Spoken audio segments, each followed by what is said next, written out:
Hi, how's it going? Well, we're halfway through the year, so I hope it's going well for you so far. And given when I'm uploading this, if you happen to be watching in the United States, I hope you had a good 4th of July. If you haven't seen one of my videos before, my name's Max and I love movies and video games. I've started uploading these compilations of mini reviews every 2 months as a sort of journal going over what I've been watching or playing for the first time lately. I've already been doing so in written form on my blog for years. These days I keep my reviews very short at exactly 50 words, partly because I've lost my drive to write longer reviews of everything, and partly because it gets increasingly hard to avoid repeating myself. I use a 5-star rating system, and this is what each rating means on my scale. Feel free to pause the video if you need to and take a look. Now, I usually start these recaps with movies I've seen in the cinema. However, this time, since one of those movies was Kingdom of the Planet of the Apes, I decided to run through all the other Apes movies before watching it, and I'd only seen about half of them before. So I've decided to give the Planet of the Apes series its own section at the beginning before I get to Kingdom. And remember, if I was sticking to my usual format, I'd only be reviewing the ones I'd seen for the first time. I'm including reviews of the other movies just for the sake of completion. All except the Tim Burton remake, which I haven't seen, but I'd say we can all ignore it anyway. So here we go. This is my brief thoughts on the Planet of the Apes movies, both the original and reboot series. Planet of the Apes. A true sci-fi classic. The makeup effects are amazing. It's a far darker movie than you might expect, and the ideas it presents are ingenious, intriguing, and timeless. Simply reversing the roles of apes and humans allows it to potently confront topics like cruelty to animals and the science versus religion debate. My rating? 4.5 stars. Beneath the Planet of the Apes. A disappointing sequel whose every idea flies in the face of its predecessor. It seems like it's setting up a repeat of the original premise at first, but then the second half derails into complete insanity. The first movie was somewhat pessimistic, but this one is like a cruel joke. My rating? 2 stars. Escape from the Planet of the Apes. Cornelius and Zira go back in time for a wildly impractical reason, and the humans of the past react just as you'd expect, with fascination, admiration, and fear of their knowledge of the future. It's a consistently entertaining movie that's genuinely well written but still has a sense of humor. My rating? 4 stars. One little detail that I felt was in there just for me is the apes' disdain for being called monkeys. Conquest of the Planet of the Apes. It takes place during the ape uprising mentioned in Escape, but doesn't play out quite as Cornelius described, presumably because this is an alternate timeline. Roddy McDowall returns as Cornelius' son Caesar, and the rebellion he organizes against the human masters makes for an interesting, though not hugely captivating story. My rating? 3.5 stars.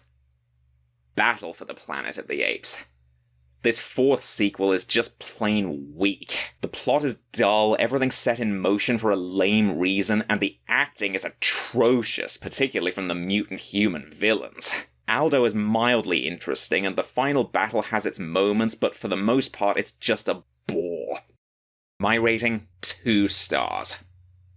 Rise of the Planet of the Apes. It reboots the franchise in spectacular fashion. It's sort of a remake of Conquest, but from a more scientifically grounded perspective. Caesar, played brilliantly by Andy Serkis, is a product of medical experiments, and his journey is captivating. He's molded by cruelty, feelings of neglect, and a desire for kinship. My rating? 4 stars. Dawn of the Planet of the Apes. It's a very patient movie, taking its time with the story and letting the apes interact non-verbally. The first half is much stronger, tensions are high, but both parties try to avoid all-out war. The CGI is outstanding, but the film overall doesn't quite amaze me for some intangible reason. My rating? 4 stars. War for the Planet of the Apes. The cold, snowy setting reflects this sequel's status as easily the darkest of the reboot series, portraying some brutally hard-hitting and occasionally bleak scenarios. It continues to blur the line between apes and humans. As the other characters point out, Caesar is being consumed by vengeance and ostensibly human emotion. My rating? 4 stars. Right, now that that's out of the way, let's move on to the movies I saw at the cinema in May. Kingdom of the Planet of the Apes. Taking place many generations after war, it introduces a new cast of characters. It's interesting to see the effects of Caesar's actions now that he's passed into legend. Some have perverted his words, others have forgotten about him altogether. Overall, it's still good, but not as good as its predecessors. My rating, 3.5 stars. The Fall Guy. Despite its commitment to practical stunt work as demonstrated in the end credits, the performances often seem drab and unenthused, and the characters and humor are so obnoxious that its general air of silliness is more irritating than endearing. What should be a celebration of classic filmmaking instead becomes a farce.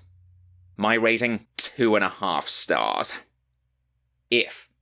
From director John Krasinski comes a gentle family film whose ultimate message is to never lose sight of your inner child. Not only can it be a source of fun and imagination, but even comfort in the most trying times.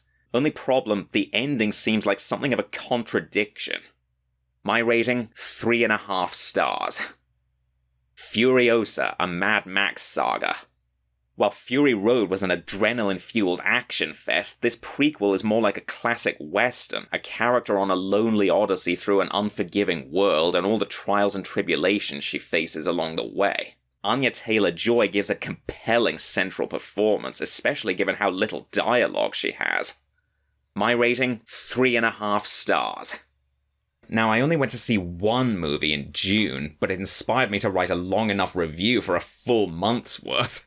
Yes, this is one of those rare occasions when I actually did get passionate enough that I just couldn't keep my thoughts limited to 50 words. At 400 words, it's hardly a multiple-minute essay, but still more substantial than my usual fare. Also, I hope you'll forgive my using nothing but still images for this one, because there are only so many clips I can get from the trailers. Anyway, sit back and enjoy my more in-depth review of Inside Out 2. When Riley hits puberty just before hockey camp, the familiar emotions in her mind's headquarters face new arrivals who disagree with them on the best course of action.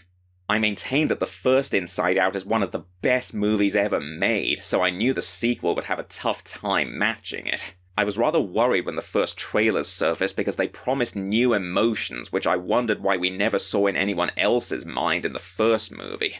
That's not all that's new, though. There's now a section of Riley's mind where thoughts become beliefs, coalescing into her sense of self. While I do think these are unnecessary retcons, changing fundamentals of the world that were never even addressed previously, I still like what the movie does with those ideas. Like its predecessor, it ingeniously personifies the complicated thoughts one has at that stage in life, in this case your early teens, when peer pressure and the desire to be popular brings added anxieties. You end up becoming a different person, one you might not be entirely comfortable with.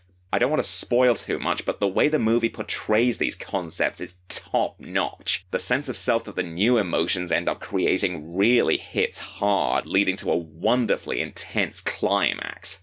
Even taking the symbolism out of it, it's still a fun and engaging adventure in its own right. Many of the characters fit recognizable archetypes, but fit so well in context that they never seem trite. Anxiety is the villain who betrays and ousts the heroes, but isn't portrayed as malicious, she's just doing what she thinks is best for Riley. Another asset of the original that remains intact here is the mix of animation styles. On their journey, the emotions meet a character from Riley's favourite preschool show, a 2D sprite interacting with the 3D cast. It also still has its share of clever puns. One of my favourites is when Ennui's actions open up a huge canyon called a sarcasm, leading to a great moment afterwards where the party tries to ask for help. To sum up, I predicted correctly. It's not on par with the original, this one certainly didn't make me cry, but it does retain many of its strongest elements. Much like Incredibles 2, I'd say it's still good, just not as good. My rating, 4 stars. Okay, now we're done with the movies I've seen recently, let's move on to video games. I'm currently going through a list of games that I decided to preview to see if I'd like to buy them. In this case, the answer is almost universally yes. Now, I've just been watching most of these, too, in the form of long plays. Like I said, this is to see if I'd be convinced to own them based on what I saw. However, there are a couple that I actually was playing myself because I was able to buy them physically. That way I could just sell them again if it turned out I didn't like them. Spoilers, though, it didn't come to that.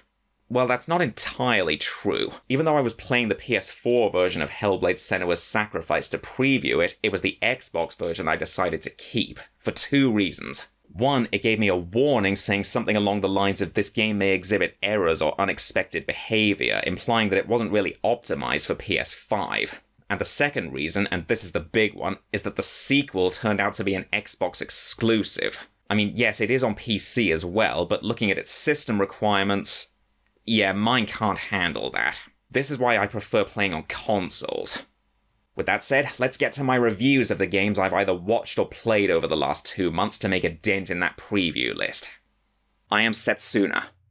It's clearly inspired by classic RPGs like Chrono Trigger, but with an atmosphere all its own. The wintry landscape and simple yet beautiful music complement the central theme of mortality, but it never wallows in the despair of that idea, instead emphasizing making the most of whatever time you have. My rating, 4 stars. Warning, the next review covers the topic of psychosis, so I feel it only necessary to include the same trigger warning that the game does. If you don't want to hear, skip ahead to this time. Hellblade, Senua's Sacrifice. I commend their dedication to depicting psychosis accurately, even if I can't personally relate. As a game, I like the deliberately uneasy atmosphere, and it even gets genuinely scary at times. My favourite section is Valravan's trial for the illusion-based puzzles. My only major complaint is your perpetually slow movement. My rating, 4 stars. I could probably go in depth analysing its depiction of psychosis and what each stage represents for Senua, but I'll leave that for someone more knowledgeable than me. Bloodstained, Ritual of the Night. A spiritual successor to the Castlevania games, particularly Symphony of the Night, crowd-funded by series producer Koji Igarashi. It scratches an itch that Konami themselves refused to. If you're familiar with its forebears, there's not much to comment on, except for some backers' pets appearing as giant enemies. That's hilarious. My rating, 3.5 stars. Bloodstained, Curse of the Moon. While Ritual followed Symphony of the Night's example, this spin-off instead emulates the classic 8-bit Castlevania games, very faithfully. Its main inspiration is Castlevania 3, but there are recognizable nods to the first game as well. It's not in continuity with Ritual, it's an alternate story using the same characters. My rating, 3.5 stars. Bloodstained, Curse of the Moon 2. It retains the first game's 8-bit aesthetic, but the music is better and it's less derivative of its Castlevania roots with some more original level design and brand new characters. The story spans 3 episodes, although in terms of gameplay, each is just an arranged version of the same levels. My rating, 3.5 stars. Octopath Traveler. It's an intriguing premise, 8 characters' stories overlapping as their paths cross. The characters and their tales themselves are decent, some better than others obviously, but they never feel like a unified party. Aside from the occasional spot to trigger banter, they remain a complete non-presence in each other's stories. My rating, 3.5 stars. Octopath Traveler 2. It's the same blueprint as the first game, but it allows you to grow much more attached to this new group of characters. The banter still does their solo adventures no favours, but there are now crossed paths where 2 can collaborate, and they all unite for the final mission. My rating, 3.5 stars. For the record, Hikari's story was by far the one I was most interested in, but Temenos quickly became one of my favourite characters. A cleric who doubts even the gods and is more like a detective than a priest? Fascinating. Ender Lilies, Quietus of the Nights. I love its striking visual style, how your character stands out from the dark backgrounds, highlighting that you're the one source of hope and revival for this ravaged world.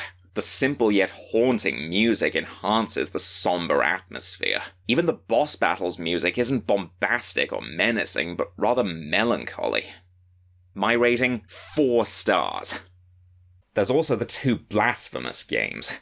Of all the games I previewed in this session, these are the only ones I wasn't sold on. I just didn't care at all for the world they created. So no reviews for these ones, because I don't think it'd be fair to negatively assess a game I haven't actually played. I've made that mistake before. Granted, I haven't played most of the other games I've commented on in this video either, but that's because I did like what I saw and genuinely want to experience them again. Reviewing them is my way of saying I'm interested, and the Blasphemous games are the only exception in this case. If you like them, great. I just don't think I'll ever share your enthusiasm. Now, one more game. This one actually came before Ender Lilies on my list, but it seemed only fitting to end the video with it because guess what? It's another longer review. I'm sure you've noticed that I threw in some additional comments after a few of the short reviews, but this is one instance where I had so much to say that approach just wouldn't cover it. I actually wrote this review just before I saw Inside Out 2, so I guess you could say this one really got my creative juices flowing.